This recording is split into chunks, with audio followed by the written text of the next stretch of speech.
ho avy ny tompo.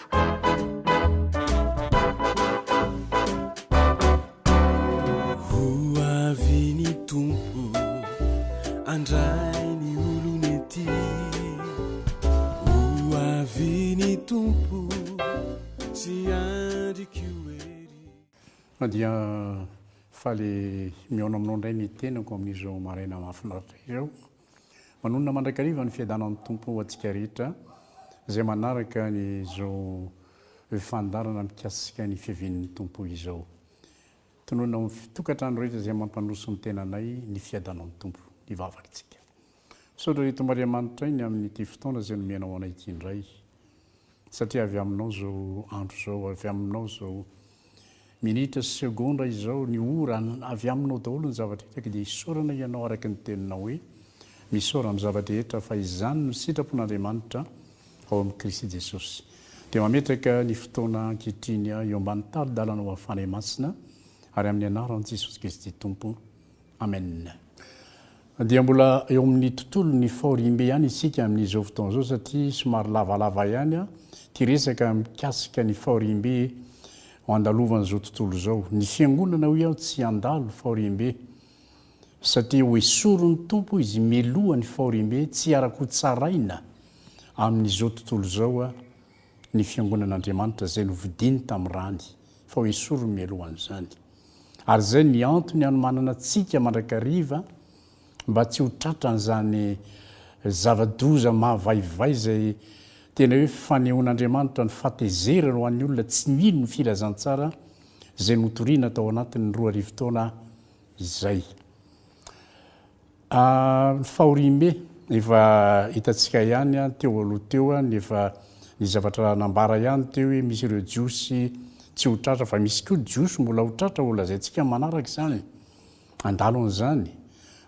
Kia eo ny olona izay voavonjy tao anaty fahorimbe, ireo izay mbola tsy nandreny filazantsara fa ny anjely nitondra ny filazantsara mandrakizay narenesan'izy ireo ny zavatra tokony atao tamin'izany fotoana izany ka nahatonga azy ho tsy niankohoka teo anoloan'ny bibidia nanandray ny mariky ny bibidia na ny isan'ny anarany le hoe chiffre 666 izany. Zavatra lehibe mitranga izany ary hoy ateto hoe raha tsy lasa ianao dia tsisy hevitra intsondry havana. Zay le nambarako hatramin'ny voalohany le hoe tsy misy deuxième session fa rehefa tsy lasa première session tsisy repêchage fa tonga dia zay no izy. Ary zany mila iambenana, zany mila hitandremana. Hoy aho hoe tamin'ny farany rehefa miala eto ny fiangonana dia miaraka amin'ny ny fanahy masina. Dia eritrereto zany hoe zao tontolo izao tsisy fanahy masina eto, tena gabraraka be ny fiainana eto amin'izany fotoana izany. Tsy otsony ny fanahy masina, tsy otsony ny fiangonana.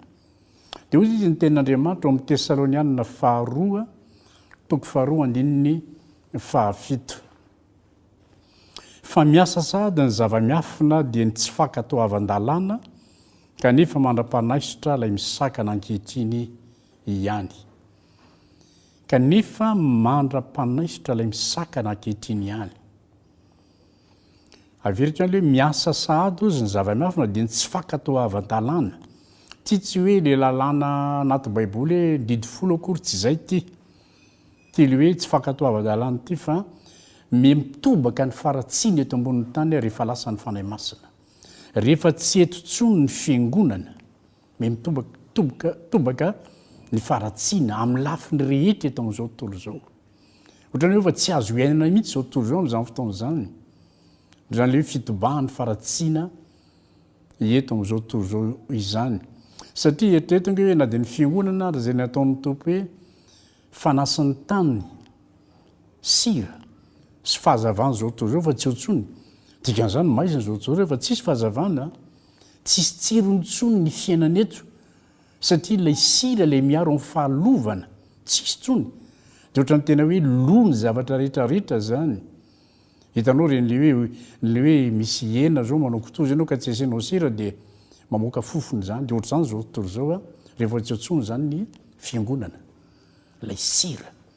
Dia mba eritrereto tsara hoe matombo la azo iainana ihany izao tontolo izao na de efa manomboka tsy azo iainana azy de satria mbola eto le sira mbola eto lay fahazavany zao tontolo zao de ny fiangonana mbola tsy lasa izy zany mbola mahatonga an'izao tontolo hoe mbola azo iainana ihany na de efa betsaka ary menimeny efa tena efa tsy lasa mihitsy zany fiainana zany dikan'zany efa me manakaiky ny rivotry ny fahoriana efa manomboka mitsoka eto am'izao tontolo zao ka oza hoe mandra-panaisitra lay misakana ozy ny ten'Andriamanitra izy moa zany misakana inona moa misakana tsy hidiran'lay bibidihina ny antikrist eto am'izao tontolo zao lay antsoina hoe lehilahy nota zay koa ny anarana fanambaran'ny tenin'Andriamanitra izy io lay hitondra n'izao tontolo zao anaty fahoriana io manina izy mbola tsy miditra tsehitra am'izao tontolo zao satria mbola misy misakana tsy hiditra izy lay misakana azy tsy hiditra ny fanahy masina raha mbola eto ny fanahy masina mbola tsy lasa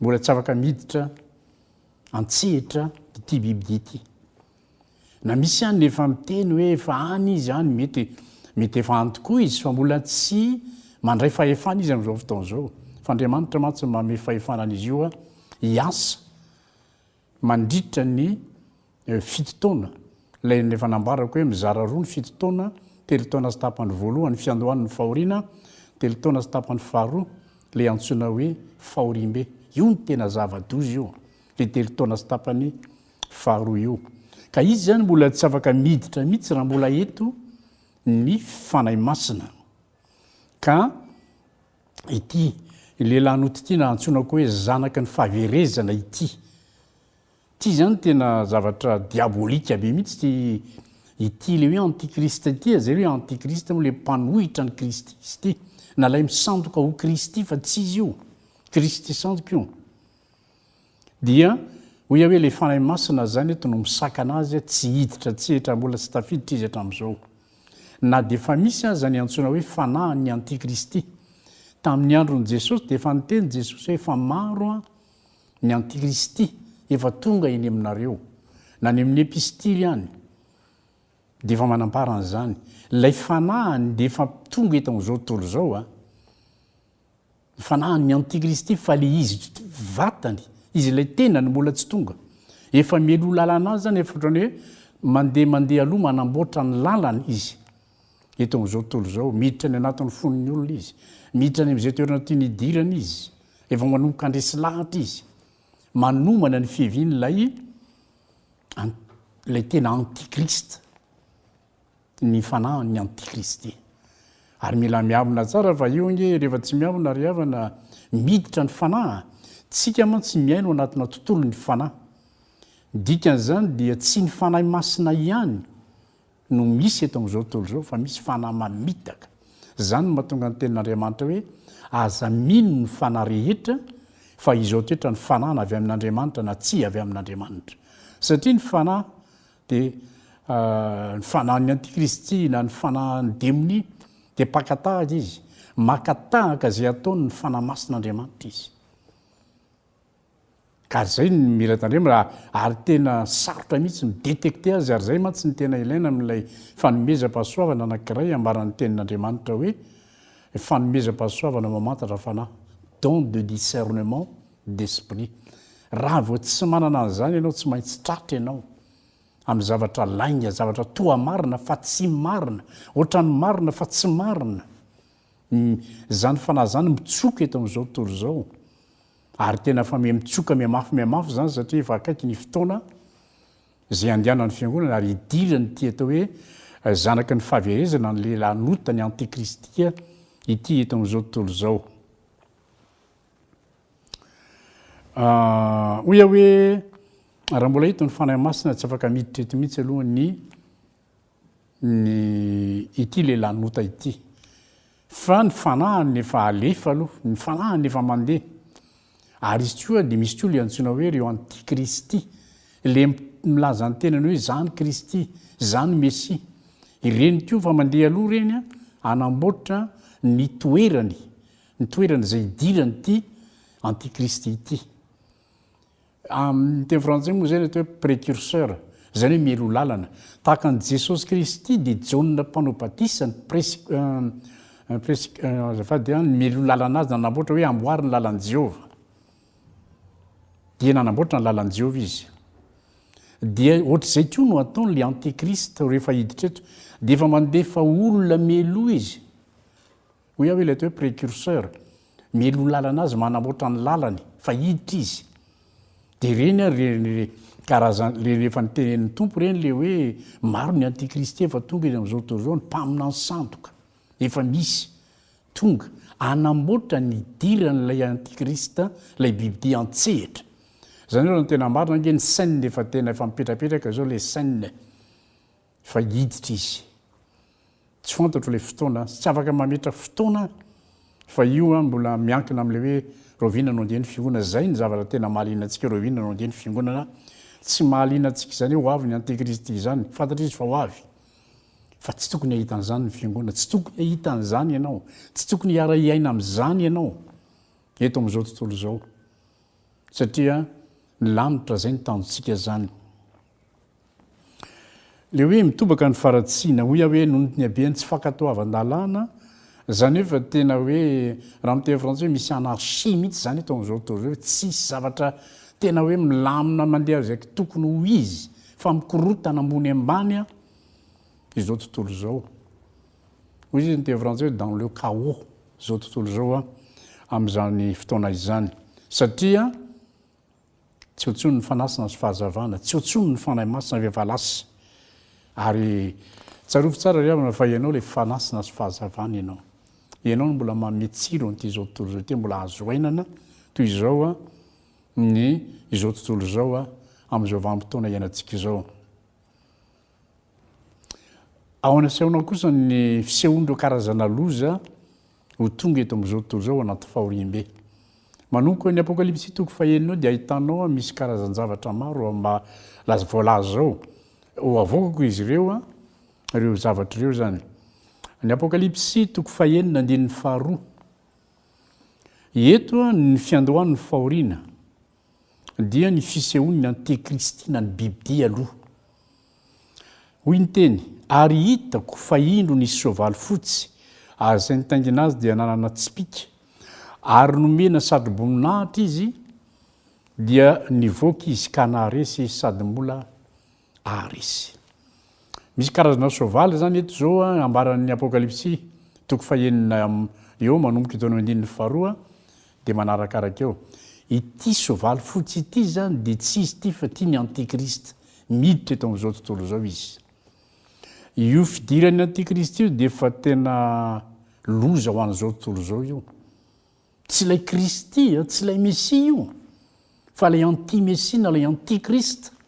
Ity soavaly fotsy ity efa kapoka ho an'izao tontolo izao zany ity fidiran'ny antikrist antsehatra amin'izany fotoana izany. Tamin'ny andron'ny Samuel dia nolaviny zanak'Israely Jehovah tsy hanjaka aminy. Saika tamin'izany hoe Andriamanitra mihitsy ny tena hoe ho mpanjaka ny Israel. Fa nianatra ny fanaony jentilisa manodidina azy izy hoe nanana mpanjaka olona. Jehovah mantsy tsy hita maso, fanahy izy. Dia zay ny anaran'ny zanak'Israely nangalany tahaka koa hoe matsy an'i Samuel hoe nangano mpanjaka izay, dia Andriamanitra moa ny teny hoe tsy izany, tsy ianao ny laviny fizany laviny tsy hanjaka azy io Jehovah, noho izany anangano mpanjaka izy. Dia Saoly moa zany ny mpanjaka voalohany natsangana hitondra ny zanak'Israely, ary dia nitenenao izao ny zavatra anjoanao ry Israely no ny fandavanao an Jehovah tsy hanjaka aminao, fa olona no ny tianao hanjaka aminao, dia ho hitanao ny zavatra ho ataony aminao amin'izany andro avy rehetrarehetra izany. Jesosy io tonga teto ambonin'ny tany dia fantatsika tsara, tamin'ny nanombohana azy dia nasiany Pilato soratra teo anoloany teo, ity ny mpanjakany Jiosy, fa ny laviny hoe tsy mpanjakana izany io, tsy io mpanjakana io, ny laviny ilay mpanjaka. Raha nanontany ary Pilato amin'izany fotoana izany hoe mpanjaka ve ianao, dia hoy izy Jesosy hoe marina ny filazanao fa mpanjaka ny Jiosy io, fa ny laviny Jesosy Kristy tompo tamin'izany. Nisy teny izay nambaran'ny tompo ao amin'ny Jaona toko 5:17. Izaho ozy dia avy amin'ny anaran'ny raiko, nefa tsy noraisinareo. raha misy hafa avy amin'ny anaran'ny tenany ny antikristy io dia ho raisinareo ihany izy. Dia zao tonga ny antikristy dia andray azy zao tontolo zao amin'ny famantarana sy fahagagana mandagny rehetra ataony dia ho resy lahatra daholo zao tontolo zao na ny kely na ny lehibe na ny mahantra na ny manan-karena hoe tena ity le kristy ity le mesia ity na ny jiosy koa resy lahatra ny hoe ity le mesia andrasanay. Jiosy nge miandry ny mesia, ny kristianina miandry ny kristy, samy miandry daholodaholy. Fa tonga le mpisandoka le antikrista ity dia zao io ny obin'ny olona, io ny eken'ny olona hoe ity no Andriamanitra, satria hoe nanao famantarana sy fahagagana mandainga izy nanana ny mpaminany sandoka tanana kavanana izy zay manao fahagagana amin'izany fotoana zany dia mahatonga ny olona rehetra hoe rihana resy lahatra amin'izany fotoana zany. Dia isy karazana loza hitranga hifanesinesy eto ambonin'ny tany. Manomboka zany teto ny voalohany le soavaly fotsy mitranga aloha. Ao amin'ny apokalipsy toko fahaenina moa no manambara izany rehetra izany, mbola alefako aminao tsiraray azy izy ireo. Ny apokalipsy toko fahaenina andininy fahefatra. Aorianan'ilay soavaly fotsy antikrista dia misy soavaly mena manambara ady. Ao amin'ny apokalipsy toko fahaenina andininy fahefatra moa izy ity dia nitranga indray aorianan'ilay soavaly fotsy dia misy soavaly mena. Famantarana zany reo hoe inona misy dikany hoe inona ny dikan'ilay hoe soavaly mena. Izy ozy ny teny dia nentina anambara ady le soavaly mena rehefa mipoitra dia hisy ady zany eto. Navela hanaisotra ny fihavanana eto an-tany mba hifamono ny olona. Zava-dozy zany ivoaka io soavaly mena io dia inona ny dikany? Hisy ady.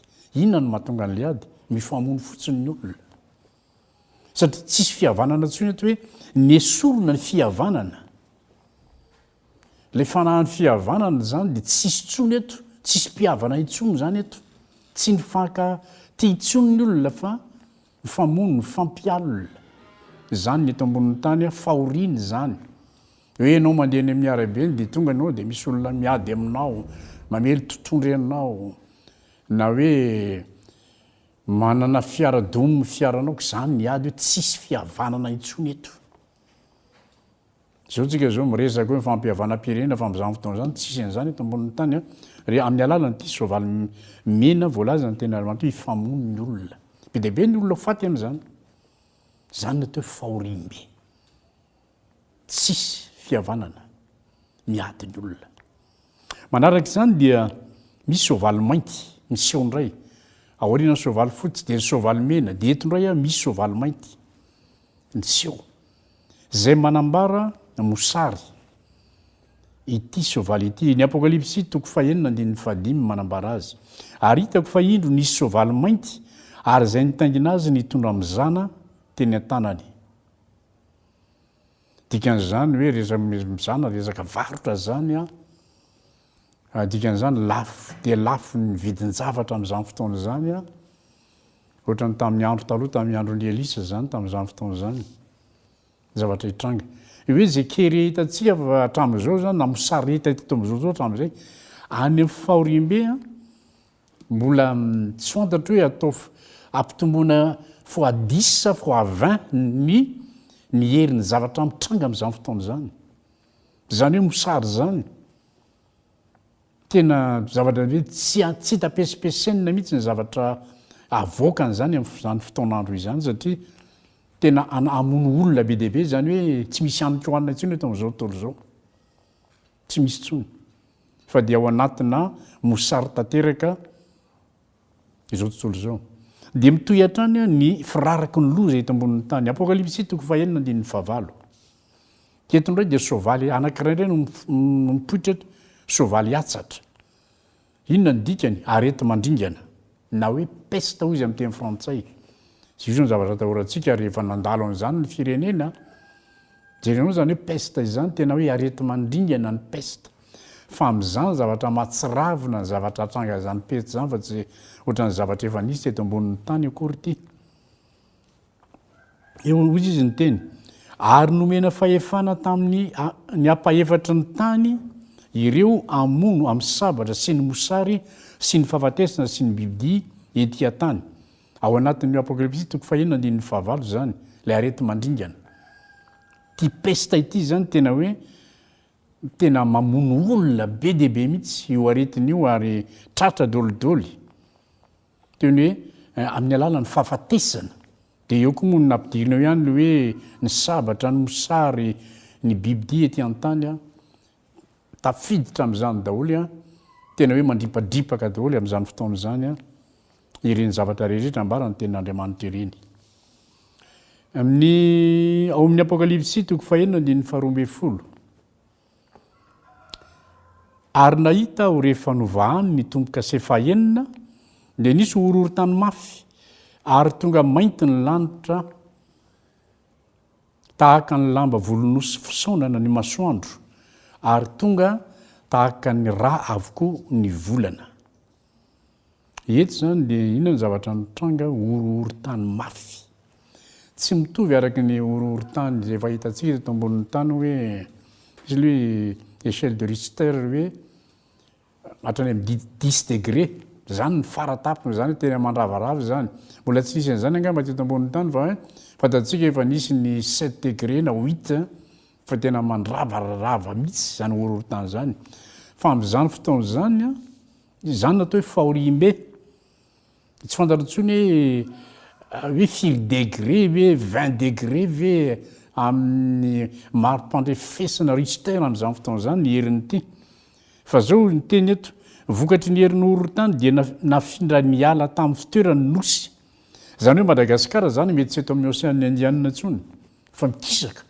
horohorontany mahatonga an'izany ny tendrombohitra rehetra mikisaka miala amin'ny toerany daholy vokatry horohorontany io ary be dehibe tsy maintsy olona maty amin'izany fotoana zany fahafatesana hitantsika zany hatramin'izay hoe tena miraradraraka mihitsy ny fahafatesan'ny olona zay mandalo fahorimbe eto ambonin'ny tany misy ny tenin'Andriamanitra manambara hoe na dia zany ary ny zavatra mitranga tsy mety mibebaka amin'ny foatany ihany ny olona tsy mety mibebaka ny olona miantso ny olona amin'izany fotoana zany hoe ry tendrombohitra mienjeraha aminay mitady fahafatesana ny olona amin'izany fotoana zany voalaza ato zany fa tsy mandositra azy ny fahafatesana satria mafy loatra le loza manjo zany dia hoe aleo maty na mety mamono tena le olona fa tsy mety maty manaintaina sy maniry firy fotsiny olona amin'ny fanaintainana amin'ny loza fa tsy mety maty hoy izy ny tenin'Andriamanitra voasoratra hoe